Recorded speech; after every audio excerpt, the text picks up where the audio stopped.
tentang sejarah Said Hamim Hamim atau Puyang Tuan di Pulau. Jadi kalau bahasa di sini Tuan di Pulau. Tuan di Pulau. Nah, kita berkisah dulu mengenai nama. Ada yang menyebut Dul Halim. Artinya itu bapak pencinta kemanusiaan. Kasih sayang dengan manusia dia ini. Kelebihan karomahnya. Dul Hamim bisa jadi. Ada yang Muhammad Hamim. Muhammim artinya orang. Mim itu menunjukkan orangnya. Jadi orang yang mencintai sesama manusia. Nah, itulah karomahnya. Adapun silsilah keturunannya itu langsung dari keturunan Fatimah, Sayyidina Ali, Hasan dan Husin. Nah, dari sana turun ke Muhammadiyah, terus sampai ke Sunan Gunung Jati. Nah, dia putra Sunan Gunung Jati. Nah, putra Sunan Gunung Jati. Jadi dari Cirebon dia menyebarkan agama ke Lampung sebelum Pulau Sumatera dengan Pulau Jawa itu terpisah. Dulu masih naik kuda. Kan terpisahnya Pulau Jawa dengan Sumatera itu tahun 1883. Sebelum terpisahnya Pulau Sumatera itu, nama Pulau Sumatera dengan Jawa ini belum ada Sumatera atau Jawa, disebut Pulau Sampan. Saya lihat di arkeologinya itu di batu piring peninggalan dari sesepuh di Campang 3, Haji Anang Jalangi. Nah, barulah saya tahu bahwa sebelum terpisah Jawa dengan Sumatera itu disebut Pulau Sampan. Nah, kita stop sampai di situ dulu. Tentang penyebaran agama kita lanjutkan. Dia terus nyebrang ke Lampung. Nah, di sana disebut juga itu ini Puyang Bambu Seribu. Nah, di Lampung. Terus dia ke daerah ini tapi saya Ganau, saya ke Banjarganau, Morat lah. Layon Orang kisah. Layon Liwa. Kalabra. Tuan di Langgar dari Sinan. Di sekitar ada Iya, di Sendang sekitar Agung, Sendang Ganau, dari Kinali. Nah, Kinali di Kinali, tepatnya Kinali. di Kinali. Nah, dia kan beristri di Kinali. Tuan di Pulau ini istrinya yang pertama, keturunannya adalah Pangeran Pak Delanggar Kinali. Nah, kemudian sampailah ke sini menyusur Sungai Komering. Sungai Komering ini belum terjadi macam ini, masih di sebelah timur sana. Nah, waktu dia datang ke sini baru digoresnya mukjizatnya itu, atau kalau orang biasa macam beliau wali, tingkat wali itu karomah disebut. Pindahlah sungai dari sebelah timur itu ke sini, diluruskan. Nah, jadi dia menetap di sini. Nah, jadi kabar legendanya itu sampai ke sini terakhir dia beristri. Itulah istrinya itu namanya Robiah Bulan, karena sangat cantiknya ini dinamai Robiah Bulan. Istri yang ke-9. Nah, jadi yang ke-9 kali. Jadi yang hebat tuh keturunannya istrinya itu banyak, Pak. Tapi yang paling banyak keturunannya yang dari sini. Nah, itu saudara-saudaranya itu Sak Aman, itu Syekh Yaman dari Yaman di sana di pangkal jembatan di Kuripan itu Syekh Aman. Udah itu Panji Waras. Nah, ada kisahnya itu. Dia sudah mati waktu dia mau nikah itu. Ini kakaknya itu sudah meninggal, dihidupkan kembali. Ada ceritanya. Nah, maka dikatakan namanya itu sudah waras. Karena dilekatkan tanah, diciumkan di hidungnya, dia bersih, hidup. Jadi digali dari kuburnya itu, baru dia nikah. Nah, sampai sekarang yang paling banyak keturunannya di daerah kita di sini. Nah, kira-kira apa lagi yang ininya? Ya, bilang bapak tadi yang Pak, yang apa? Yang mujizat-mujizatnya.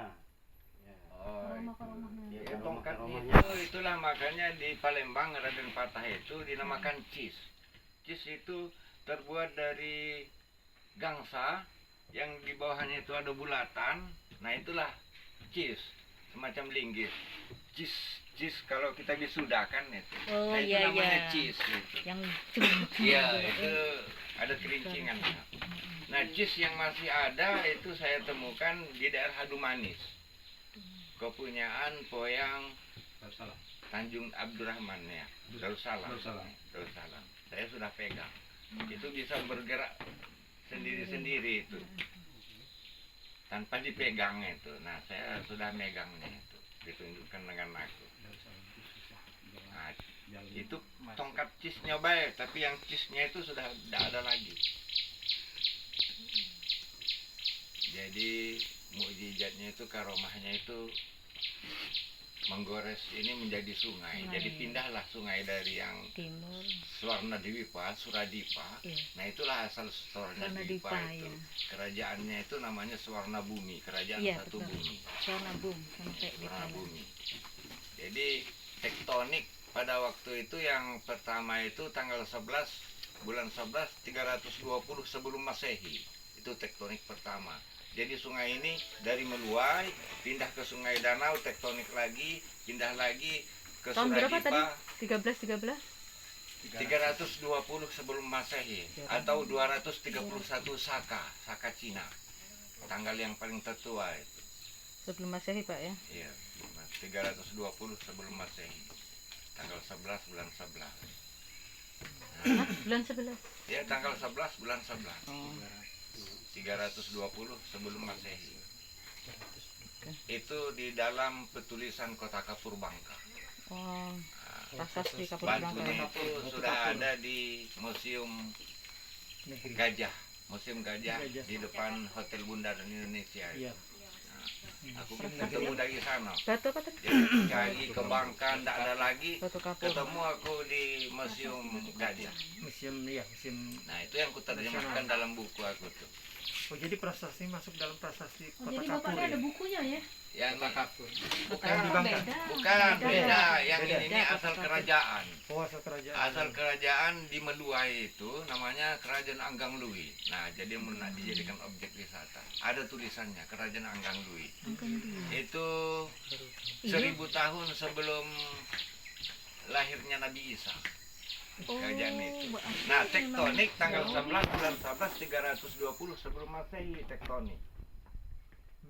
Kan dulu orang tidak percaya di sana itu. Ada istananya, gambar istananya. Nah, sekarang baru tahu.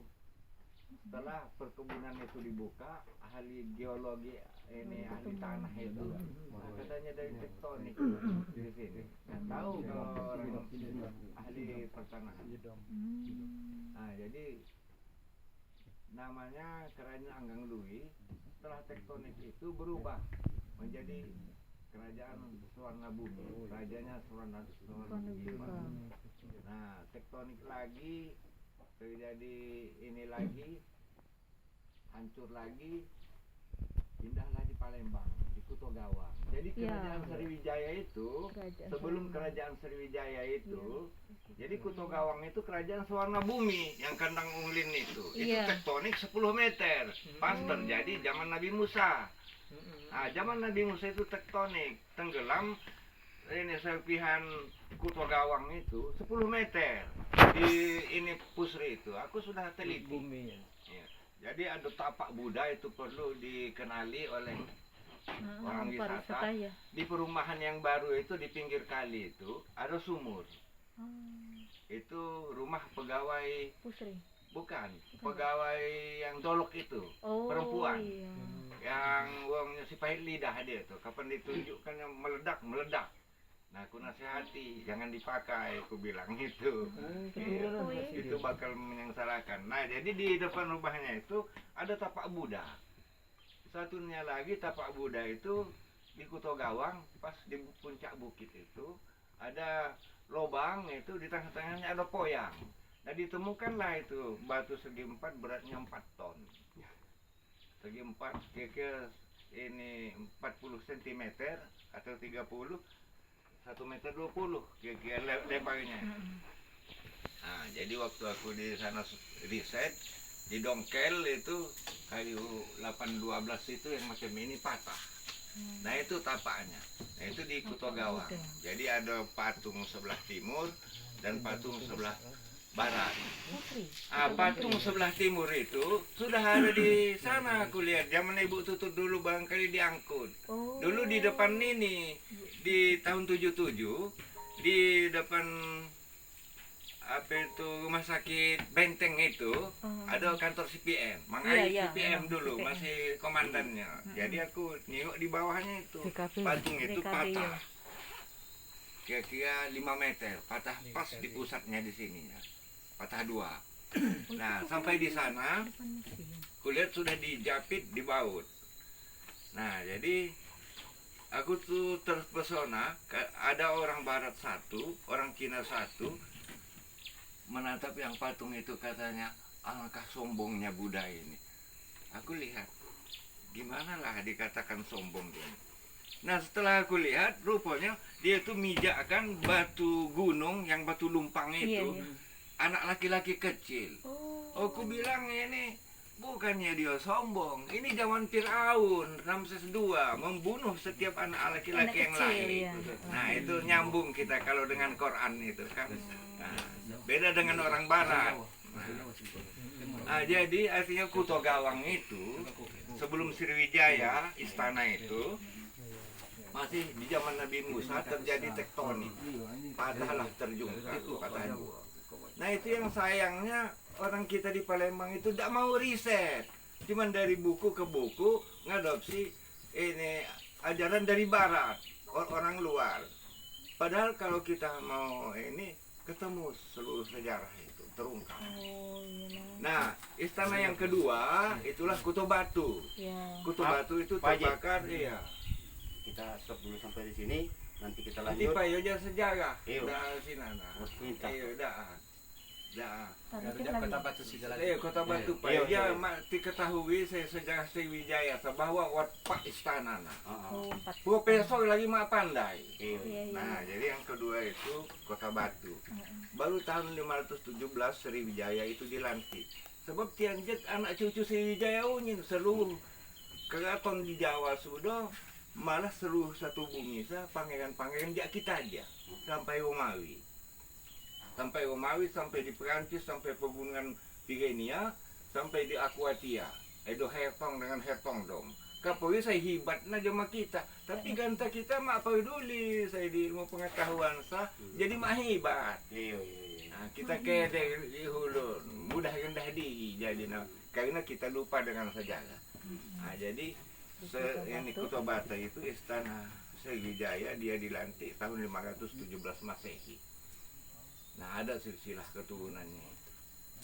Nah, yang ketiga Sriwijaya itu baru di Sekana.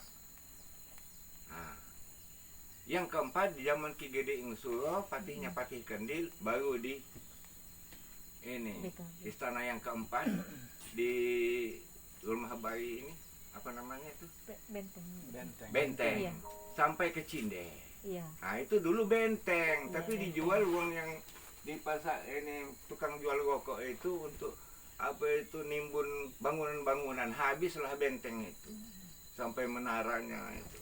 Nah jadi kira-kira yang saya ingin itu supaya para ahli itu meneliti bahwa bukan tidak ada istana Sriwijaya itu. Nah, istana di Tapi sini turun. ada di dalam lebak itu ada istana, gambar istananya. Di Maluai ya. Iya di Meluai. Maluan. Jadi dari bahan kayu. Jadi Maluai itu ada apa itu Memang kayu rata-rata. pendoponya BKB, ada Maluan. itu, pendoponya Oh. ada itu. Makanya sini zaman katanya. Pak Bupati Deru itu dulu dijadikan tanah ini apa itu larangan itu namanya Tanah karena ada situs itu. hutan lindung. Iya, dilindungi. Hutan. Ada suratnya di Pak Kades Wahab itu berapa hektar itu dilindungi. yang di sini Bu. Itu yang boleh digarap. ada Iya, istananya tidak boleh tuh. digarap. Iya, yang bekas Iya. istana Iya. itu. Malua ya. Ada surat keputusannya.